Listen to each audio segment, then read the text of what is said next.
So dear students, now we are in the topic of sources. In the last class we have discussed about the archaeological sources.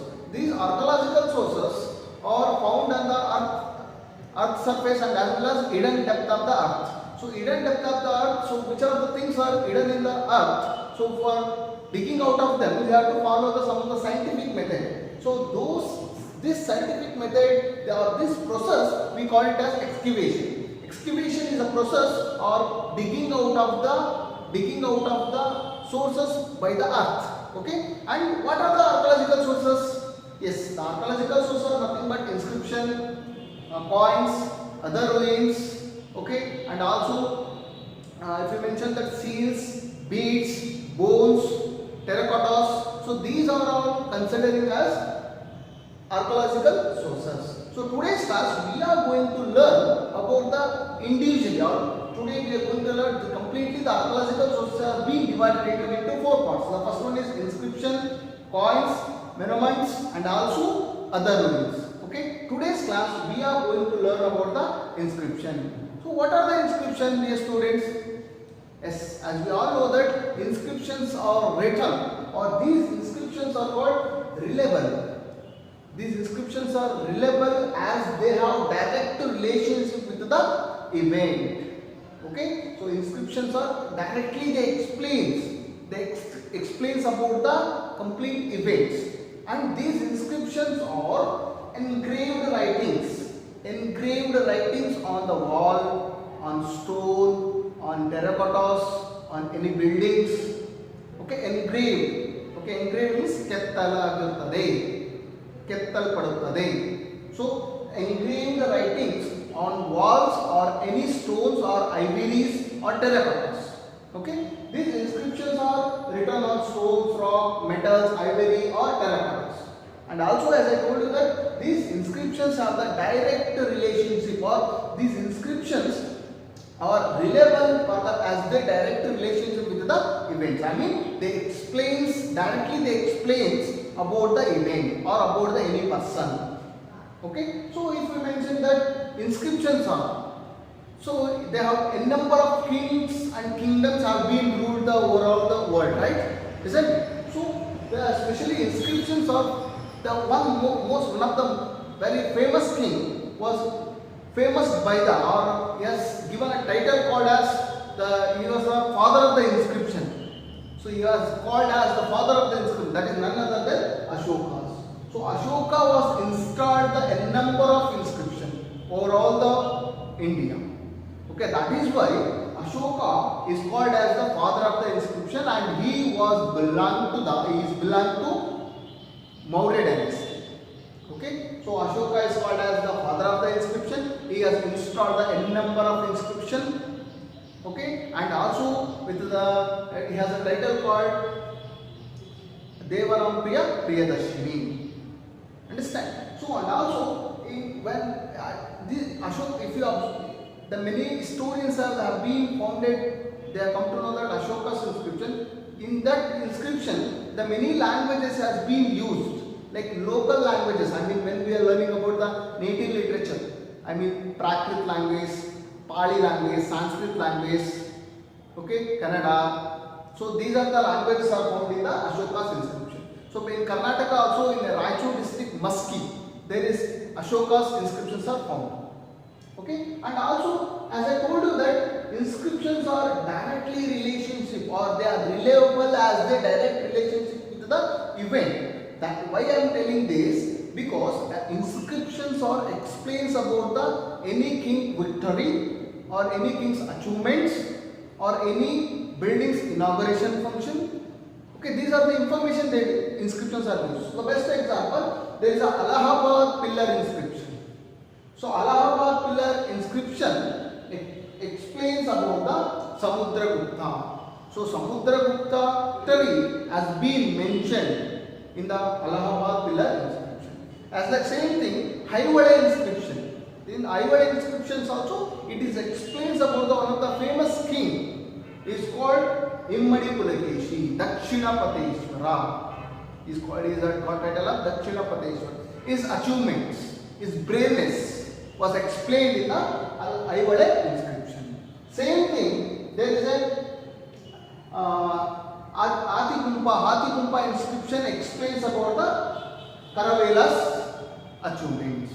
So like directly these inscriptions are giving direct information about a person or about any kingdom. And also there is one more inscription called Uttara Meru inscription. Uttara Meru inscription, it gives the direct messages or direct information about the Chola's kingdom. How the Chola's kingdoms has been divided into several parts. How they were doing the administration. So these kind of information will be given, okay, by the Uttara Meru inscription.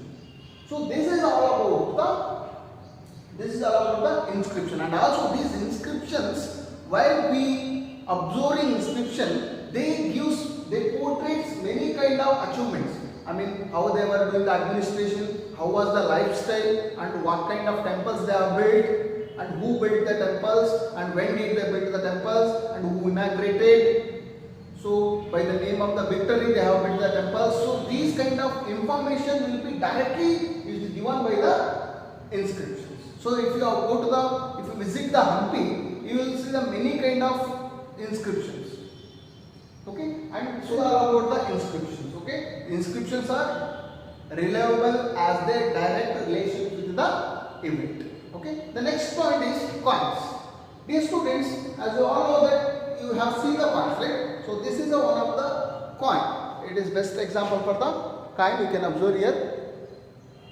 So you might have seen a number of coins in your daily life, like 1 rupee, 2 rupee, 5 rupees coins. Okay, you might have, when you observe the coins, you might have seen the national envelope and when did it minted, okay, and also some of the other national emblems picture you have seen. You can observe.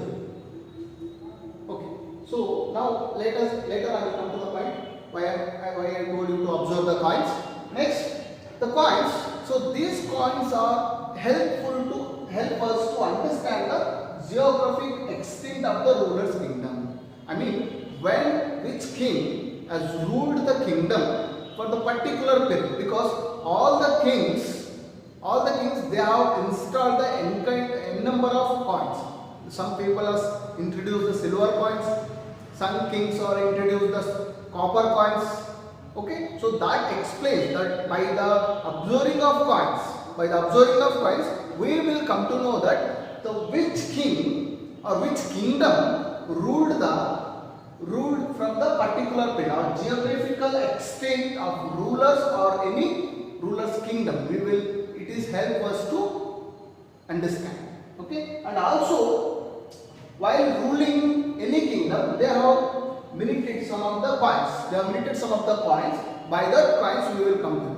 And next one, knowing the languages. So you might have observed, dear students. So in 10 rupees note, in the 10 rupees note also there are n number of languages being printed. Okay, see here the n number of languages has been printed. Okay, Kannada, Hindi, Tamil, Marathi, isn't it? So by this what we can be observed? So by this we can come to know that these languages also will be printed on the coins. So I mean, by observing coins, we come to know that what kind of languages has been speaking the people in the period of kingdoms. So what kind of language they used. So we come to know that what kind of language has been presented in the period. So knowing of languages, it helps. I mean, knowing of languages of the administration. What kind of administration? Because in Karnataka we use Kannada as the administration language, isn't it? If you go to the Andhra Pradesh, Telugu is the administration language. Same thing. So many kingdoms like Kadamba, Cholas, Mauryas, there are many kingdoms over there. So in that kingdoms, what kind of administration language they used. So if you observe the coins, we will come to know that. So what kind of administration language they will use. So these are the kinds of things we will come to know. Good kind. So understand how much period they have ruled the kingdom and which king they have ruled, and as well as knowing of languages. So what kind of administration language they use. And next one is, and also the titles and technology. So titles, technology, what kind of technology they use for the making of coins, and also as I told you, there is a Ashoka has a title of Devanam Priya Priyadarshini, and even Imadi Pulakeshi has a Dakshinapateshwara. So these are the titles we say, right? So what kind of titles they have, though they used to print. They used to print on the coins. So by looking up the coins, we will decide that, oh, this might be belong to this king, because this title will be given by this king. So these are the things we can come to know. These are the facts we will come to know by observing the coins. Okay, and also there is a best example I would like to use. Samudragupta, he had minuted the 7 types of the golden coins in his period. So Samudragupta has in the period of Guptas, so he was a famous king. So in this period, he has introduced the 7 types of the golden coins. 7 types of gold coins are representing the different types of the characteristics. Because we also come to know that some coins there is a veena, and the veena is deflect. Some coins there is a horse is deflect. So by this we will come to know that Samudragupta, he was a music lover, and also he was supported to the Ashwamedha Yagna. So these facts we will come to know about the coins. Okay? And there is a Gautamaputra Shatakarni. So Shatavahana's dynasty, there is a famous king called Gautamaputra Shatakarni. You might have known that there is a title called Trai Samudra Toya Pita Vahana. In the 6th standard you might have learned, right, isn't it? So the Gautamaputra Shatakarni also, when he was introduced the coins, there is a called Nahapana. Name was erased. I mean like this. Nahapana name was erased. So what this indicates? Nahapana name has been printed and also erased. So this indicates the Gautamaputra Shatakarni was defeated the Nahapana. So these kind of symbols, we can give the messages. So that is why coins are elders. And also, as I told you that, so in the earlier, our Indians or all the kingdoms they have the trading system. They used to trade with the other countries like Roman country with the Roman countries, or Egypt. So Egypt civilization, Roman countries, they are connected with the tradings. So because there are a number of Roman coins, or availability of the number of Roman coins are available in the India. So that is why we will come to know that. So our Indians or before any kingdoms, good relationship with the other countries. So now I have showed you. I have shown you that this is one of the United UAE coin. UAE coin. How did it come here, UAE coin? So because there was a trading system, they are connected with the trading. So trading system was also found in the early. By this, we will by the coin with the help of the coins. Okay. So this is all about the inscription and coins. Yes, dear students, now we are going to learn about the monuments. So these monuments are light on or deflects on some of the important topics like religious aspects, technology, how the people were prominent in the technology, how they were knowledge in the technology, and also what are the religions they were followed, and also how much importance they give the education, and even what was the status of the economic. So these are the important topics deflects or the light on we will observe in the monuments. So monuments is nothing but like palaces, temples, forts or pillars. These are commonly we call it as a monuments. Okay, and some of the monuments explains about the maturity of the science and technology. So what were the status of they have the knowledge of the science and technology? If we mention the example of Gol Gumbaz, of Vijayapura Gol Gumbaz is the best example for the how much the science and technology, how much they were strong in the science and technology. Okay, and another example for the iron pillar in Mehrauli. So near the Delhi there is a Mehrauli place. Mehrauli there is a iron pillar are built, still now there is a, it is did not rust. Okay, that much kind of technology and science they knew. Okay, this we will come to. This kind of monuments are explains the maturity of science and technology. And also some of the monuments are tells us a story, love story. Example, the Taj Mahal. Taj Mahal explains a beautiful love story of Mumtaz and Shah Jahan, isn't it? So some of the monuments are tells the story.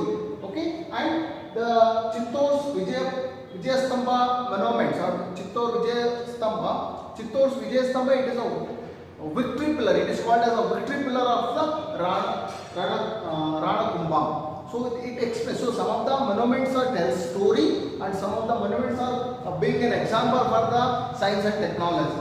Okay, and some of the cave pictures of the engravings, Elephanta, Ajanta, and Ellora, the tells a mystery about the paintings and sculptures during the period of the time. So these are the monuments are explains. And next one, the evaluation of the Indian temple architecture. The evaluation of the importance of, like the example, Aivali and Pattadkallu, or the evaluation of the Indian temple architecture. How much the architecture we are very strong in the earlier. So that explains the best example for the Aivali and Pattadkallu. Okay, and the importance of education. Some of the monuments are being an best example for the education, in giving the importance of education. The best example, Nalanda University. The Nalanda University, and as well as there is a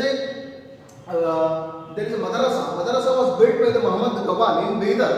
So these are the two monuments are the best example for the giving the importance of education. Okay, and the next one is Srirangapatna. So the Srirangapatna accomplishments in area of defense technology. So how we have to defend by the enemies. So that will be the best example for the Srirangapatna fort. So these are the best monuments or explains. They tells a story. They gives an information. So by this the archaeological sources. This is one of the very important archaeological sources of these all the things light on or explains us what was the status of the economics and what was the how much the giving the importance of education and what was the status of the economic, and also what was that they have the knowledge of science and technology.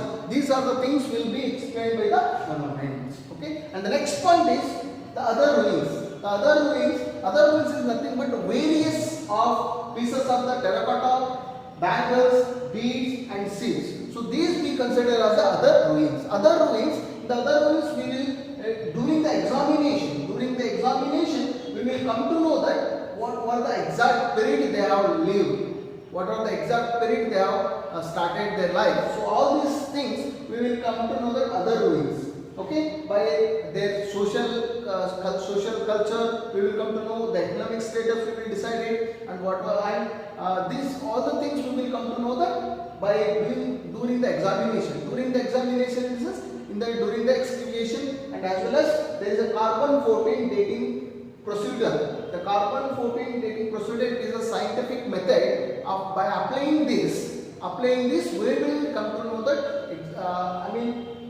this procedure or this method, scientific method, we will applying on the biological ruins. Biological ruins is nothing but dead animals, dead tree, okay, dead living beings. So all the things we will apply it, and also we will decide when these buildings are built or what kind of people are live. So these are the things, interesting facts are coming out after doing this scientific method. That method is called carbon-14 dating method. Carbon-14 dating procedure of scientific method. Okay. By this also some of the interesting facts are coming deflect. That is the best example, Buddha Stupa. Buddha Stupas. This is in near the Sannidatta of Yadgiri district and also Rajaghatta of Doddaballapura. So there is about Buddha Stupa. After doing the excavation, the interesting facts are coming out. Okay, and also another one is speak about the commercial contact with the Roman. Speaking about the commercial contact with the Romans, this is also important information we come to know that after doing the excavation of when the Roman coins are we got it, okay, we are after doing the carbon 14, so carbon 14 dating procedure, so we will come to know that we are also, our people also connect with the, they are also doing, they were doing the trading with the other countries like Roman, they are very commercial contact with the Romans. These are the important facts, or we come to know that after doing the excavation or after doing the carbon 14 dating procedure. Okay, so what is carbon 14?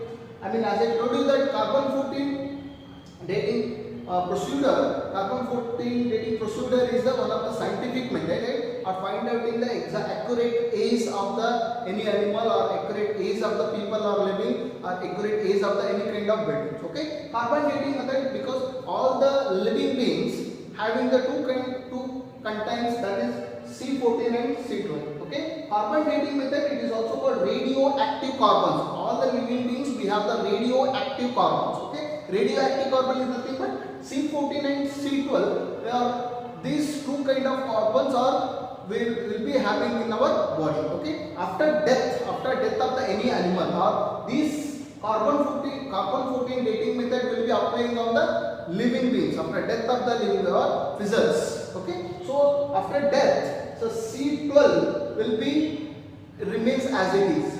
Okay, but C14 will be started losing its value.